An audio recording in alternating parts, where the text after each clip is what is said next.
Welcome to the Franchise Woman podcast, where passion and purpose collide, profits are made, and relationships forged.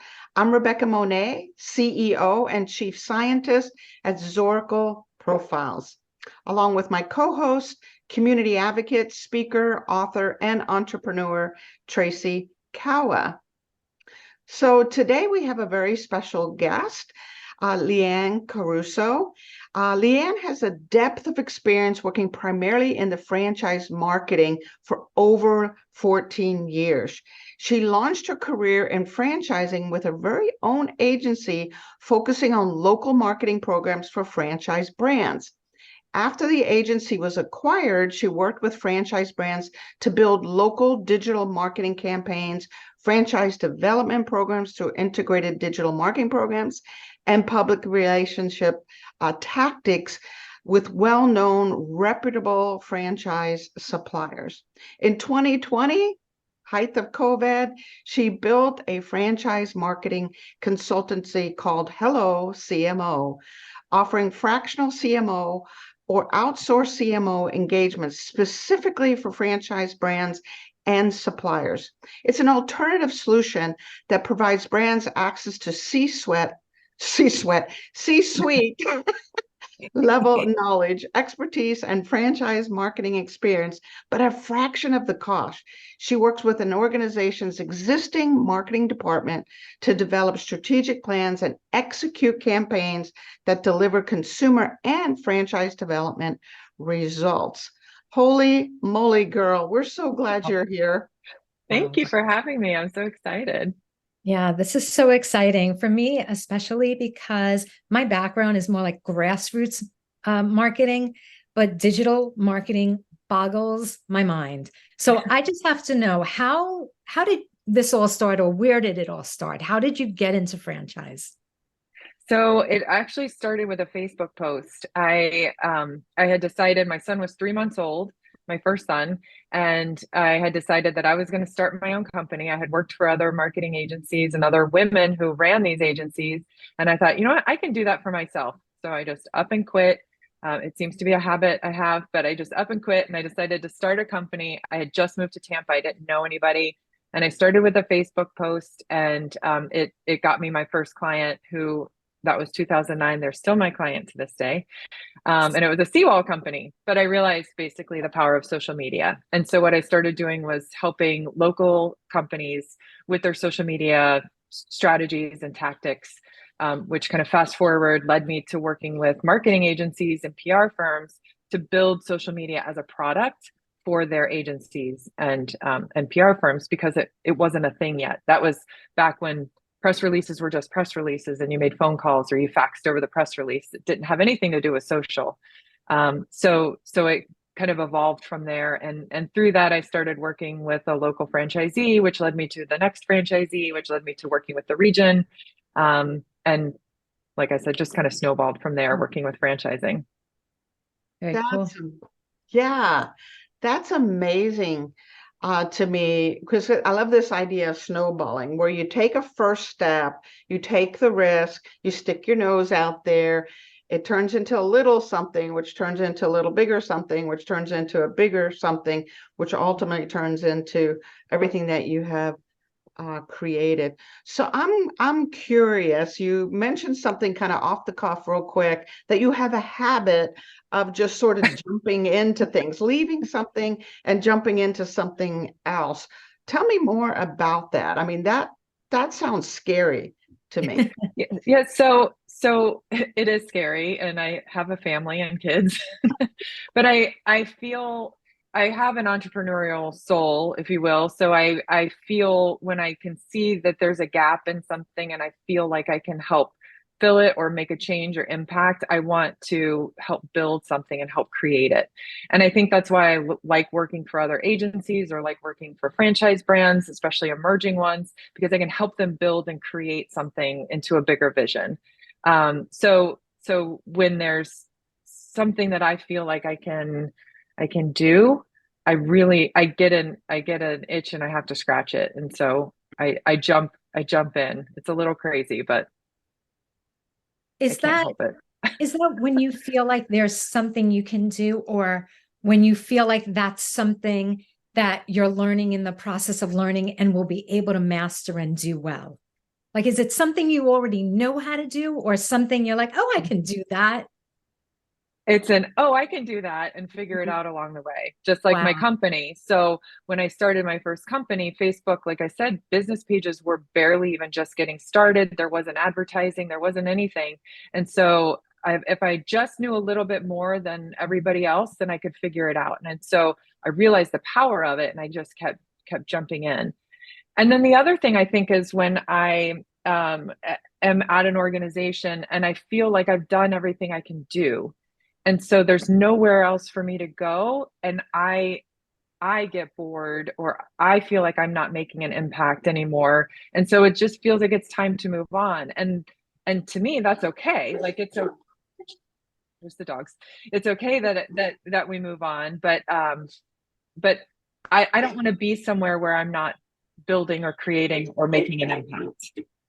Wow. Which is an entrepreneurial soul, right? Yes. You're Yes. describing an entrepreneurial soul that may not have all the skills yet, but knows there's a gap, is looking for another challenge, knows they can learn whatever, and is always one step ahead. They're seeing things that needs to change or be, or, and so stepping into that unknown, trusting yourself and trusting that you will learn as you go, as Tracy pointed out. It's an entrepreneurial soul, in my opinion.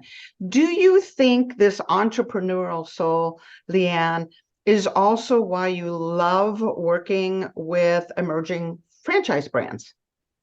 Yes. So this is one of the reasons I actually love working with franchising in general, because a franchisor is an entrepreneur at most cases, and they've built this thing so big enough to where they can make it scalable and build into across the country and build into communities, and then help other small business owners thrive on their own. And then you've got your franchisees who are also entrepreneurial-esque and they want to create an impact and they want to own their own business. And so I love working with franchisees and that local small business. And then the franchisor is an entrepreneur, and I love to help them build and grow as well. So I think that's just the beautiful thing about franchising, is you have this opportunity to kind of help that in a couple of different ways. What do you think is the biggest challenge for franchisees when it comes to their marketing? I think the biggest challenge when it comes to their marketing is that they're not all marketers. You know, they come from all different walks of life, and not everybody is going to be the same kind of visionary as the franchisor who started it. So they're buying into a system, they're buying into processes. And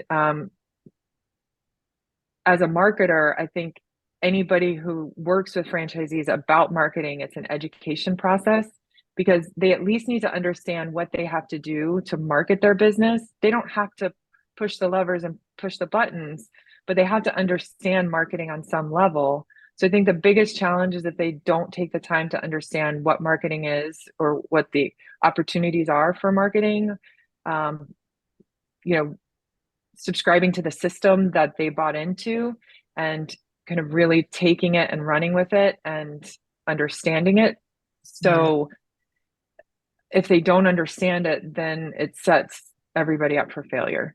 So I think that's a problem. If you're not a marketer by trade as a franchisee, taking the time to understand what you have to understand in order to market your business, because it's part of ownership, business ownership.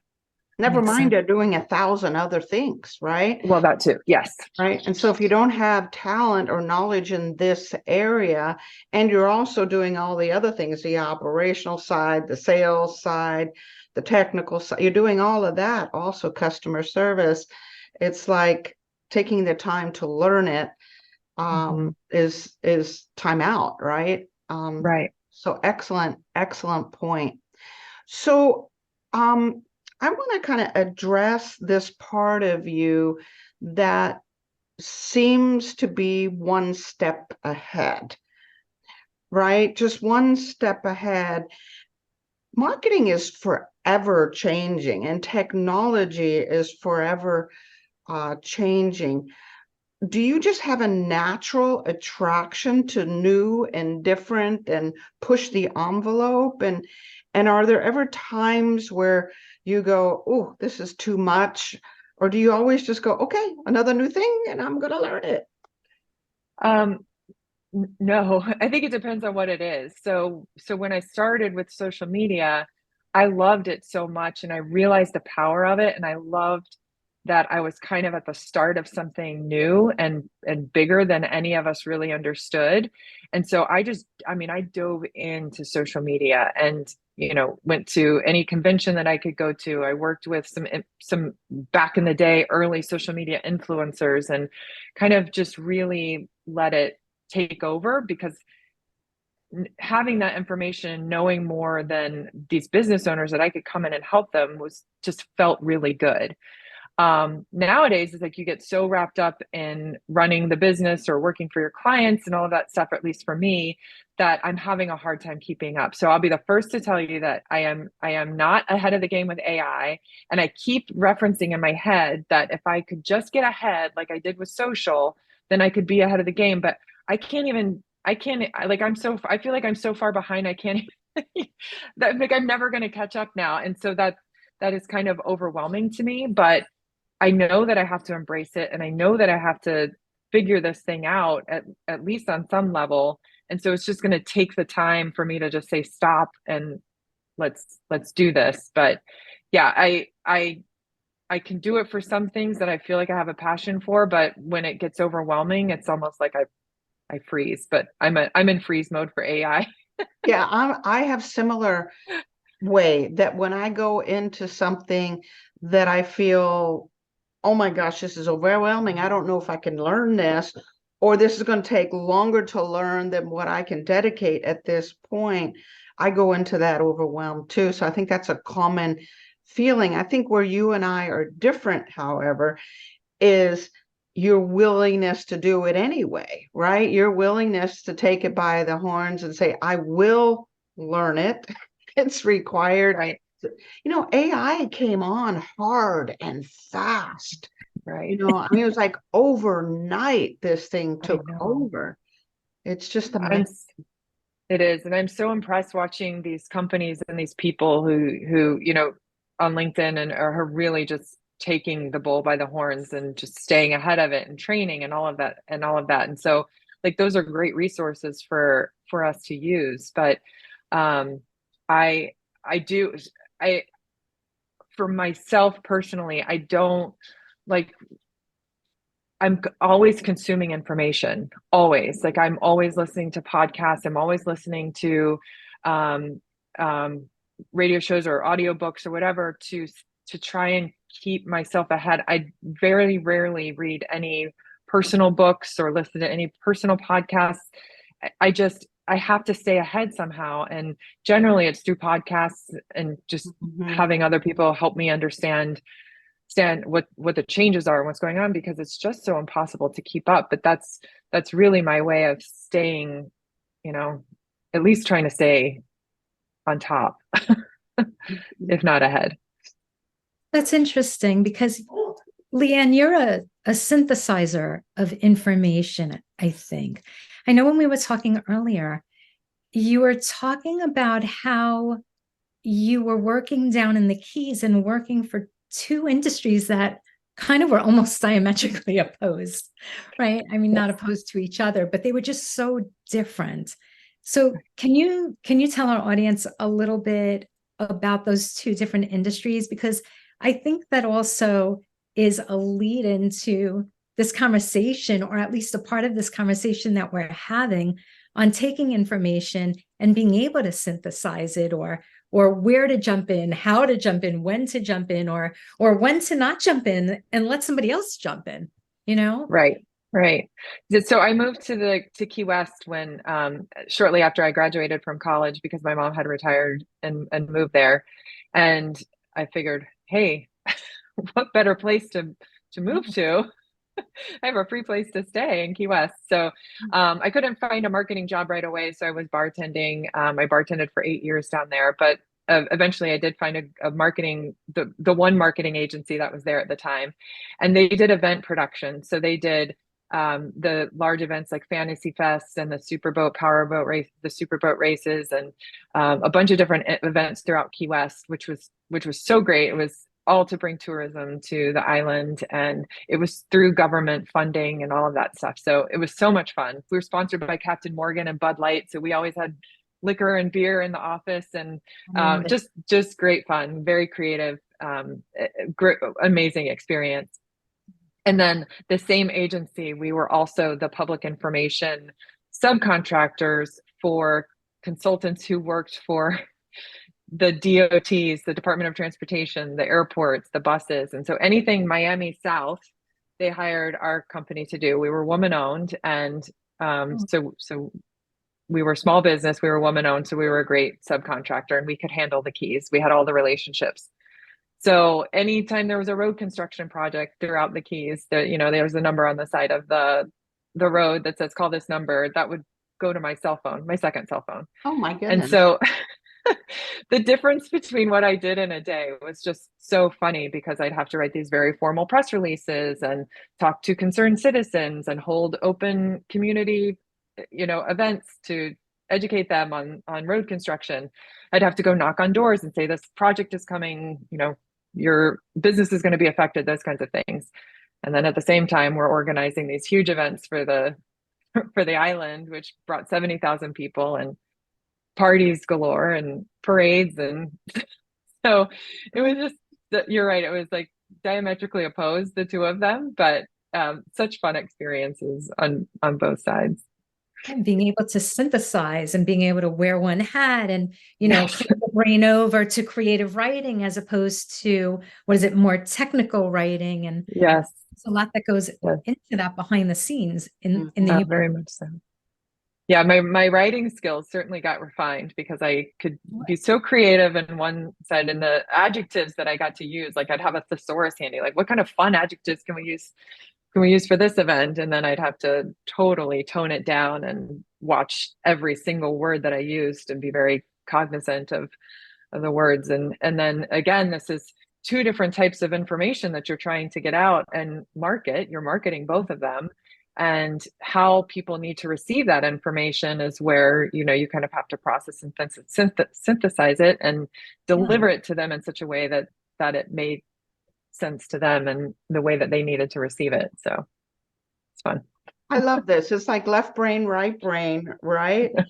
But I think there's several common things that are still involved, no matter what type of marketing we're doing, including creativity, that you had to think out of the box, whether it was a cool event with Jack Daniels and beer, or if it was informing someone about a construction project that was coming up, and be safe, kind of marketing that you were doing. But at the core, it still seems to be a creative environment that you were in.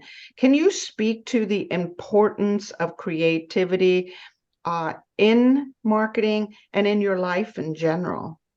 Sure. I mean, I think marketing is, at the foundation, creativity. So it's delivering messages in a way that somebody needs to receive them so that they can act, right? And so those messages have to be delivered in different formats.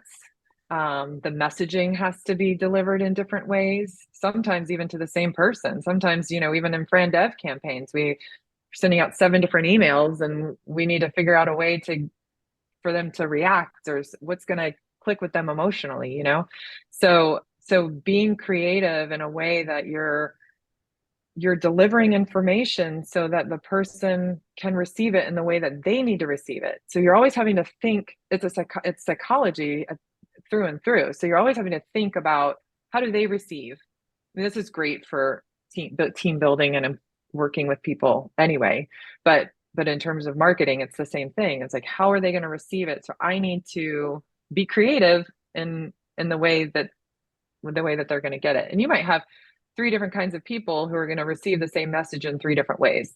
So that's also creative. And then being innovative and how are you going to deliver the information, in what format, what medium, where are they? Meet them where they are. And I think that's really important to consider about delivering messages. Yeah. So Becca's point, is there a flip side to the creativity? You know, there you have to deliver it out to so many different listeners, so many different types of individuals, figure out how they're receiving it. What about, is there a chance of being too creative or too innovative? Does that ever happen? Yeah. I think sometimes we get wrapped up in trying to do all the things and trying to get to everyone, and then you dilute the message, or you dilute your budget, or so sometimes it's just being simple, going back to the basics. You know, sometimes that's just all you need. It's just a simple message or a simple word or something that will get them to react, because I think we're probably all very guilty of trying too hard to get to them, because people are just bombarded with so many messages every single day. So getting to them in the most simplistic way is sometimes just the easiest, and so we probably often overthink it.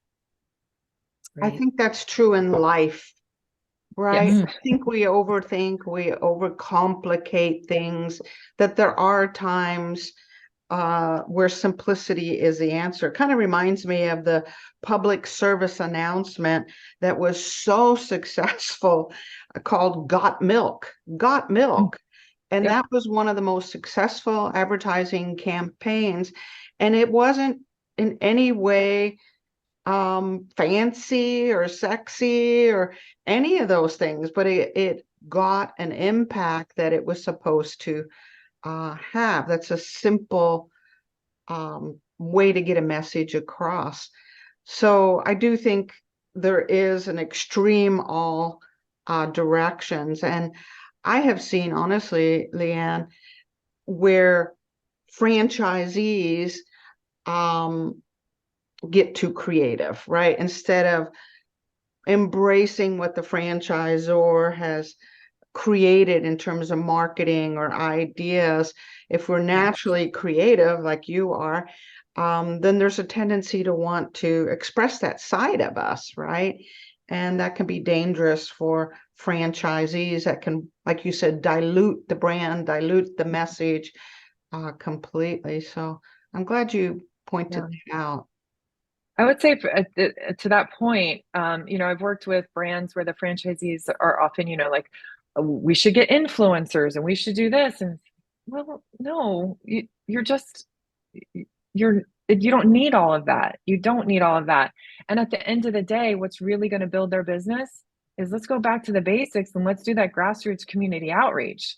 Go to the chambers, go to the networking events, go meet people, sponsor the baseball teams. Like that's what's going to build your business, over finding an influencer, paying them way too much money, and they have a one shot to promote your brand. That, for a franchisee, like, that's not it. Like, there you go. I mean, back to simplicity, just go back to the basics, and that's what will work, instead of overthinking about what's going to make me really shine. Sometimes what makes you really shine is shaking hands and meeting people and building relationships. Business marketing. I want to shift gears just a little bit, because you are always slightly ahead of the trend. helloCMO. Talk about that and the impetus behind that, because you decided to do this long before fractional CMOs was a thing. So tell me more about the thought process behind that, and all about helloCMO. Yeah. So at the height of COVID, I decided that I needed to do my own thing again. And I was working for another agency, and I stepped down from a cushy VP job. I don't know why, but I did it because I just had this in my soul, that I really needed to, I didn't want to do the agency thing again, because I knew that I didn't want that, but I really loved working with brands and helping impact how they could help grow their business. And I knew the way that I could do that is come in from a strategic level. And so I wanted to do franchise marketing consulting, and it kind of developed into this term, fractional CMO. And, fractional CFOs and fractional CTOs and fractional CIOs were out there, but really CMOs weren't so much yet, and definitely not in franchising. I know that they were out there in kind of some of the larger companies, but not in franchising. And so it was really an amazing way to work with some brands and some emerging brands, and sometimes not emerging brands who needed an interim CMO, but work with these brands to help them build what they needed to build build the foundation in order to grow. Because sometimes emerging brands can't afford the C-suite yet, but they need that strategic level, that marketing expertise from somebody who understands marketing for franchising, both fran dev and consumer, and to come in and help kind of build that into their business. And then as they grow, they have likely a marketing coordinator or marketing director, but those are the doers. Those are the people who make the things happen, which is obviously equally as important, but the strategy part wasn't there, or the budgeting, or being able to talk to FECs and being able to liaise between the C-suite and the coordinators. So it was just a gap that was, especially during COVID, was so needed, because people had to let go of their marketing teams, or they were pressing reset on all of their strategies. And it just was the best decision I ever made, because it just like filled so many needs. And it also kind of filled my soul that I could come in and help multiple brands in the way that I love to be able to help them. Yeah. And it sounds like you're really passionate about what you do. And I do. I love it. Yeah, it's a beautiful thing when we can apply what we really enjoy most doing in the world to our livelihood, right? Right. And I've had the opportunity to work on the supplier side and the brand side. So I think that allows me a different perspective. So from the supplier side, and working with an agency, I've worked with multiple brands of all different levels, who have, some are doing things right, some of them are doing things not right, but I can learn from that insight and bring it to another. And then all of the suppliers that I've gotten to work with, so I know who specializes in this and what kind of brands they're really good at working with, and so I can connect people, I think, with the right kinds of partners and collaborators to help them kind of grow in a more strategic, synergistic way. Well, especially emerging brands, as you had mentioned, if they make one or two bad decisions, choosing a wrong vendor, supplier, product, service, whatever, that can take them a direction that is very costly, and you don't have as much room for error in those early days. So if you have the connections and you understand those suppliers, those vendors, their products and services, and what's ideal for that franchisor, you reduce a whole lot of headache for that franchisor, as well as solve their strategic issues in marketing and get them off on the right foot, going the right direction, getting the right franchisees, or getting the kind of consumers they're looking for their products and services. So once again, you're filling a gap. You're filling a gap, and saw this gap long before others recognized that there was a challenge here. So it's amazing to me. The more you talk, the more I see this entrepreneurial soul that you have, and how your heart leads you, but your passion for learning and helping people get to wherever they need to go via marketing, via creativity, via innovation. It's so evident. It is just so evident in you, Liane. So there's something else I noticed in you, and of course I've been observing you for years from afar, because that's what I do. I'm a scientist, behavioral scientist, is your resilience, right? Your resilience. So not only are you able to feel like, I'm not being challenged enough, and making a decision to go a completely different direction. But you are incredibly resilient, even in adverse situations. So can you speak to that a little bit? What has made you so resilient and able to bounce back and just keep on going forward? I don't know what has made me that way, other than actually, I was just talking to somebody about this weekend, is I'm big on when there's a challenge or a mistake, what can I learn from it? And I think that mindset helps me, just instead of honing in on the mistake or the challenge or whatever happened, really just saying, well, what can I learn from it, and how can I be better, and how can I move forward? And I also think that everything we do, everything I have done in my career has been a stepping stone to the next best thing. So I don't have any regrets for anything that's happened along the way, because the next thing has always just keeps getting better, and it's always taught me something to where I need to be for the next time. So even earlier this year, I had a surprise change. It was very unexpected. But the relationships in this community and the ability for me to just kind of like hang the shingle out again with my consultancy and just picked it right back up again, because first of all, there was no other option. And it was just, all right, this is what we do. And what have we learned?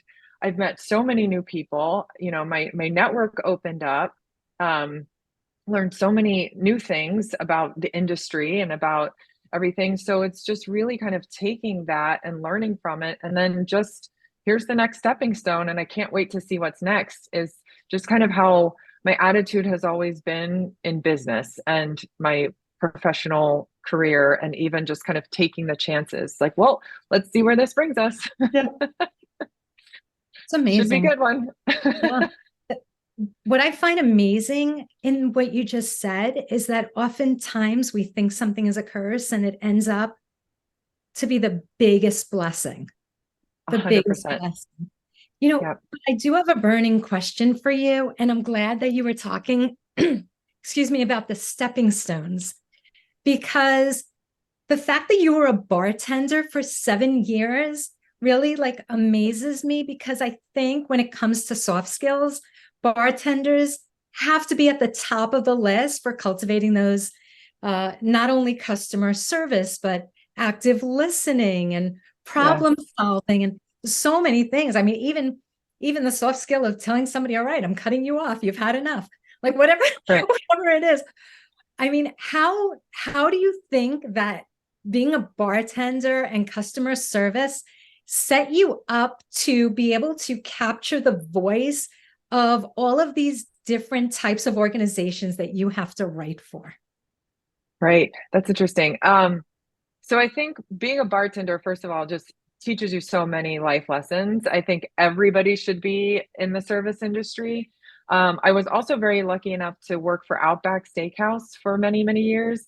And so the way that they teach you to serve and to treat people, and, the customer service side of things, it's like Publix or Chick-fil-A, like it's very set in stone. And so I'm very lucky to have that background, at least in the service industry. But I mean, bartending is like you said, it's like you have to just kind of mold yourself into the personality of the person that you're talking to. And I bartended in Key West, so I've seen them all. And but just, you've got a couple on vacation, and how are you relating to them and bonding to them and building that rapport with them? And then you've got, a drunk guy over here, and then you've got this cool family over here. And it's so I love, even though I'm oddly enough very much an introvert, I have that distance between me, the bar between me, to be able to kind of set that boundary. But I loved being able to get to know people and just kind of talking to them, and especially when you had regulars, and talking to them about their day, and how, again, it's how people receive information. And so you're just kind of wearing a different hat for this person and wearing a different hat for this person, but still being able to provide, great service. Yeah. Love that. I think this is a common belief we have, especially those of us that have been in franchising. Everyone needs to have some hospitality and or customer service experience, Yes. no matter where they take their lives, because it really changes perspective and builds skill sets. So we're moving to the top of the hour here. I want to make sure we give people an opportunity to connect with you. How would someone learn more about you, learn more about helloCMO and some of the other projects you're up to? How would they get hold of you? I would say probably the easiest way to get a hold of me would be LinkedIn. I'm on LinkedIn as Liane Caruso, and my website is hello-cmo.com.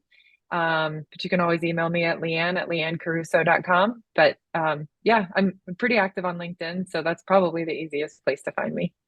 That's how I finally got hold of you. Yeah. It's like, how do I get hold of this girl? I'm not great about returning messages though, but on email I am. We'll ignore that. Your creativity makes Yeah. up for everything else. All right. Yes. Thank you for being here. We really Thank you. appreciate it, Liane. And I'm going to turn it over to you, Tracy, for your beautiful final words. Well, this has been such a blessing to be able to interview you. I really loved getting to know you. You know, not only because of what we're talking about, you know, you're just such a chameleon, it seems like you can step in and out of, you know, different writing styles the same way that you can step in and out of roles and positions. And, you know, something happens here, you step into it over there. COVID happens. Okay, I'm just going to take the leap. I love your fearlessness. Like, it's, to me, I don't just see the resilience, I see the fearlessness in it. And it's totally inspirational. I feel like the next time I speak with you, you're going to be like this master at AI. Something tells me this is just going to ignite something under you, that you're just going to step into that. You're just so fearless. And we appreciate having you on the show today. Thank you. Thank you so much. I've been watching and listening for a long time, so I was happy to hear from you. Glad to have you, girl. Thank you. And the rest of you that are listening in today to the Franchise Woman podcast, where passion and purpose collide, profits are made, and relationships forged. We appreciate you listening. Share this interview with Liane, and we'll see you next week on another episode.